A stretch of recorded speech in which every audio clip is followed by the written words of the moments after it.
윤석열 대통령 측 입장이 하나 나왔는데요. 네. 아까 그 우리가 헌법재판 이야기를 좀 했었잖아요. 네. 그거 말고 이제 내일 원래 25일 소환 출석하라라고 이제 국수본에서 얘기를 했는데 네. 못 나가겠다는 입장을 지금 밝혔습니다. 아, 못 나간다고요? 네. 왜 뭐 아직 여건이 안 된다. 탄핵 심판 절차가 더 중요하다. 내일 공수처 출석 어렵다고 본다. 탄핵 심판 절차 수령도 안 하면서 서류를. 네. 근데 이제 앞뒤가 안 내일은 맞는데? 안 나가겠다. 일단 그 입장을 석동현 변호사를 통해서 밝힌 상황입니다. 뭐 집이 제일 안전하다는 얘기인가? 변호인단 얘기도 하고 있어요. 변호인단 제대로 구성 안 됐고 네. 특히 그 일처리할 그러니까 얼굴마담으로 쓸 변호인단은 구성이 돼 있는데 네. 실제 밑에서 이거 워드 작업하고 일처리할 사람을 다 못 구했대요.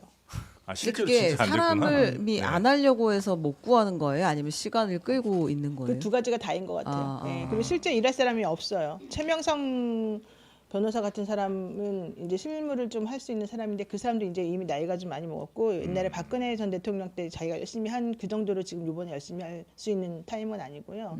실제 일을 잘하고 하려면은 한 40대 전후인 30대 후반 이 정도 사람이 필요하거든요. 이게 워드 작업해서 이거 갖다 주는 건 진짜 힘들어요. 근데 여기 지금 몇 면을 보게 되면 뭐 18기, 15기 막 엄청 옛날 사람들이거든요. 네. 이분들이 맞아요. 지금 워드 작업을 할 수가 없어요.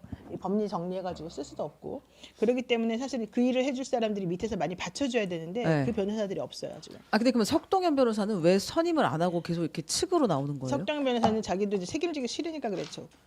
자, 그 석정현 변호사가 나이가 되게 많잖아요. 네. 그분이 나서가지고 전면전을 펼칠 수 있는 정도의 역량이 안 돼요 지금 현재. 아. 본인이 옆에서 그냥 말만 거둘 뿐이지 실제 그 재판에 쫓아다니고 자기가 뭐 하고 이렇게 할 수는 없어요. 그럼 뭐 김홍일, 윤갑근 이런 사람들은 실제로 하긴 하겠다. 그 사람들도 재판에만 나간다는 거지. 아. 실제 그분들이 실무를 할 수는 실무를 할수 없다. 없어요. 예. 아. 석동원 변호사는 사실 네. 윤석열한테 뭐 특별히 받은 게 없어요. 그렇지 참 않습니까? 그때 당시 그랬어요. 초창기 네. 때 약간 배신당한 것도 있고 네네. 원래 좀 그랬었어요. 이제 다만 이분이 이제 현재 당이 네. 그 저분 누굽니까 정광훈 목사님하고 비슷한 그쪽 계통에서 아, 활동하시잖아요. 자유통일당. 자유통일당. 예예 예. 네, 거기서 그래서 뭐 2번인가?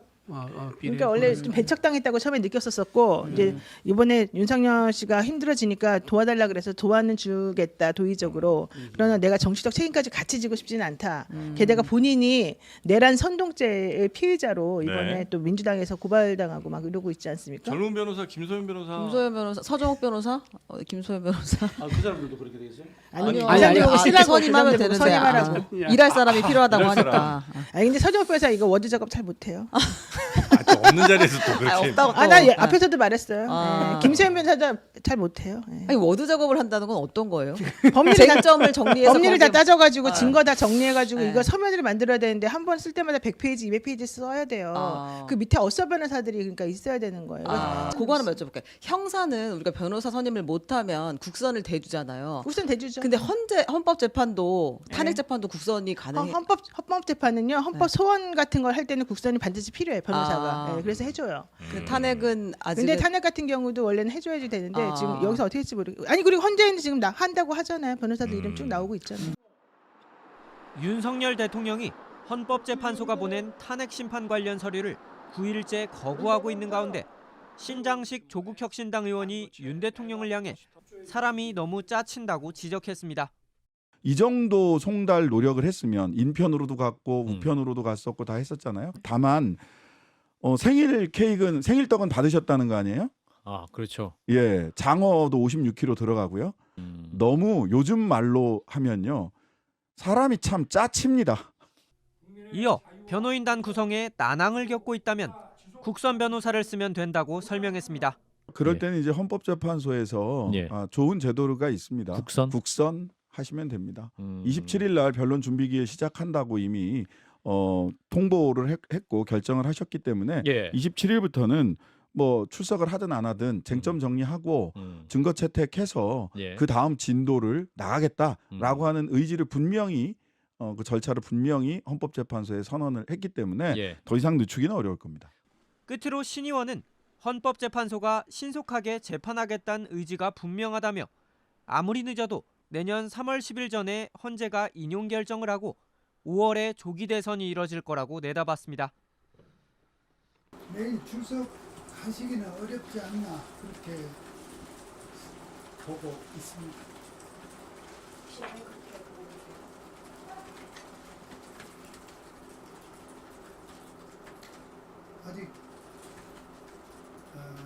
여건이 안 되었다는 정도로 말씀드리겠습니다. 대통령은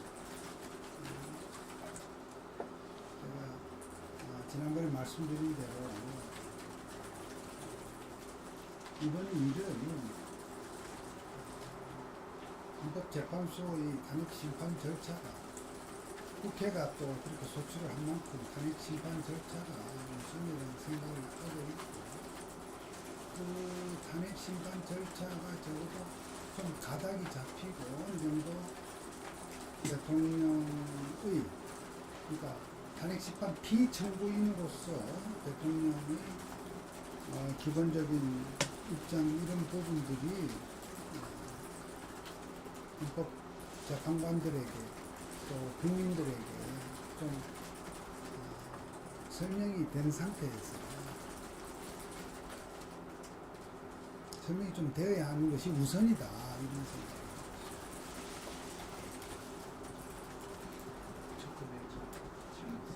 네. 수사보다 탄핵 절차가 우선이란 말이에요. 네. 탄핵 여부에 따라서 수사의 권한이 달라집니다.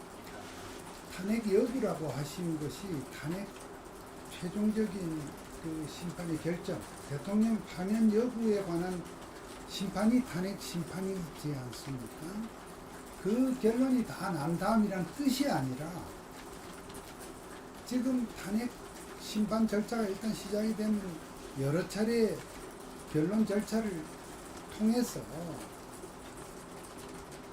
대통령을 소추한 쪽은 소추한 대로의 입장과 이유가 있을 것입니다. 또 소추를 당한 대통령은 대통령대로의 입장과 또 그에 임하는 어떤 논리, 이유 논리가 있을 것입니다. 그 입장을 뒷받침하는 그런 부분들을 좀 동계적으로 공론화해서 좀 이 부분에 대한 평가와 판단이 이루어져야 하는데 그것이 다 끝난 다음에 하자는 것이 아니라 적어도 초반부에 대통령의 입장의 개요라도 알려질 것입니다. 그렇게 돼야지. 여러분 생각해 보십시오. 지금 수사기관에 이렇게 가서 폐쇄된 공간에서 제가 밀실이라고 쓰면 또 이것도 밀실이라는 단어에 또 예민해 하실 것 같은데 폐쇄된 공간에서 수사관과의 문답으로 대통령이 어떤 입장과 사정과 어떤 행위, 어떤 지금 수사기관에서 예를 들어 내란죄를 조사한다고 합시다. 이게 내란이냐 아니냐를 수사관에게 설명할 그런 사안이 아니라는 것입니다. 물론 때가 되면 그 절차에도 응할 것입니다. 그렇지만 충분한 자기 주장이 수사라고 하는 것은 그전에도 말씀드렸습니다. 수사관이 묻는 내용에 대해서 답하는 구조이지 피조사자가 자기 하고 싶은 얘기 그 안에 그 현안에 관련된 전제적 사실이 있고 동기가 있고 고충이 있고 배경이 있고 한 부분을 헌법재판이라는 절차에서는 공방의 형태로 어느 정도 충분하게 헌법재판관들이 어떻게 판단할지는 재판관들의 입장과 판단이고요. 당사자로서는 충분한 시간과 충분한 준비를 가지고 정돈된 말씀을 드릴 수 있을 것인데